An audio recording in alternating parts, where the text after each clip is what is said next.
The proper Frankenstein build is about to commence. What you see here is a used GPU rig frame actually, and we've rebuilt it and repurposed it, and this will actually become our case for this Frankenstein ghetto rig, which I'm very excited for, to build it in there. The distance from here to here is perfect for a graphics card. And then, yeah, let's look at the other parts first before we jump into it. So over here, this was salvaged from a PC that was basically put onto a bin, and I had a stick of RAM lying around. So memory wise, we're putting in a Kingston DDR3 4GB stick. This has got a i3 CPU. I believe it's the 3220 CPU installed in there.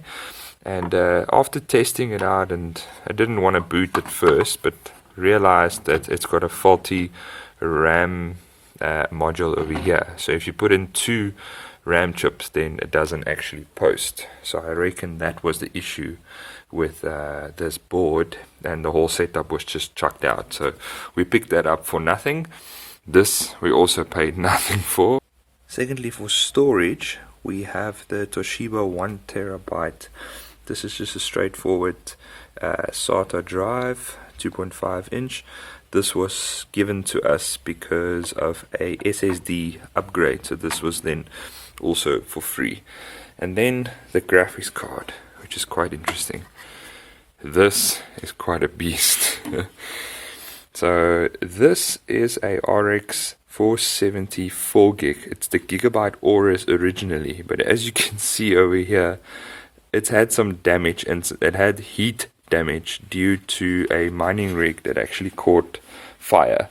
So the original card looks a bit different. I'll show you a picture in the edits what it actually looks like. And then this was also given to us, so I had to replace the cooler with one of these, the Arctic Cool Twin Turbo, as you can see here, the Twin Turbo 3.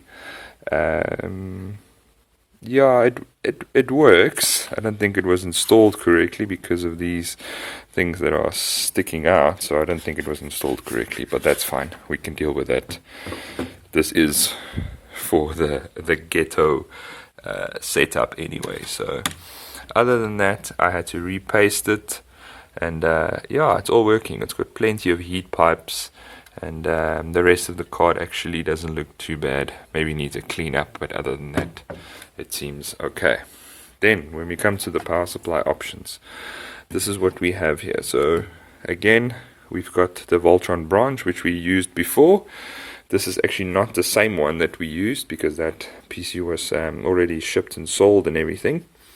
This model is the one that you get with a case. So it comes pre-installed, and for some reason ours did not have the 6-pin cable that came out of here. So they swapped us out, and they've actually just given this to us.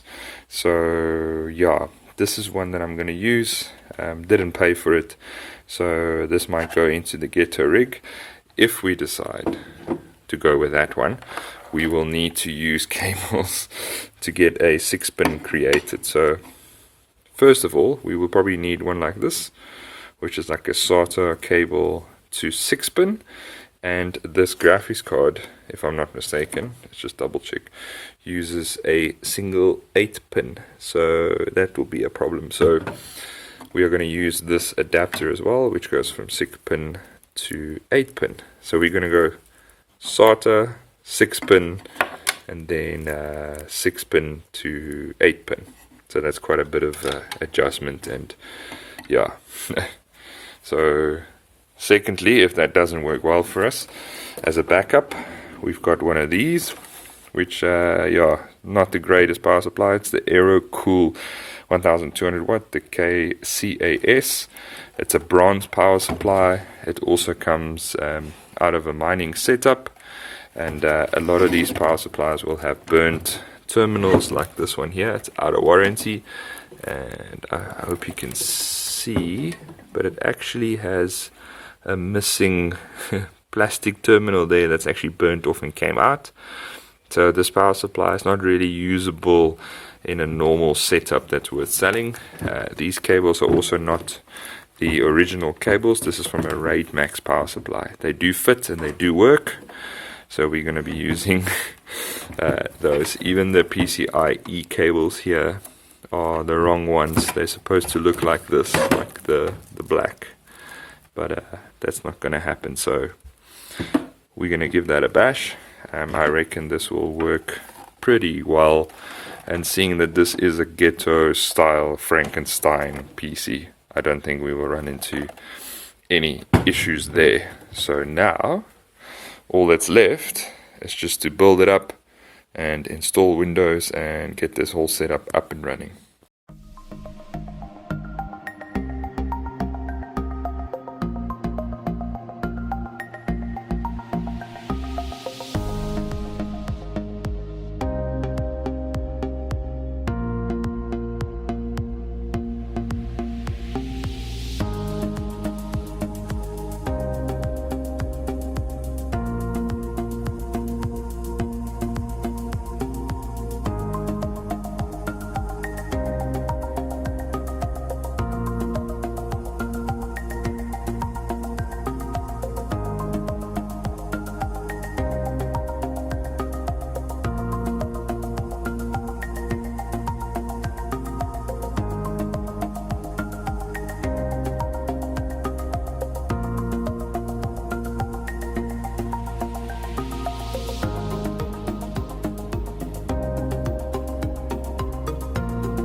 Right guys, here we have Doom Eternal running, and we're getting about 60 frames a second here, which is really not bad.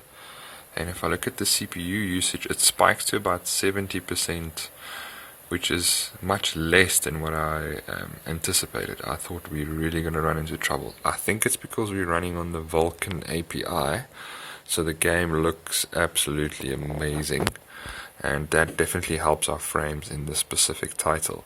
But I did not expect to hit 60 frames. We are on high overall preset settings, so this is not even low or medium settings, and we're getting seriously good frames, and we are running at 1080p, as you can see right over there, with the Vulkan API, and it's RX 470 4 gig with this i3 processor.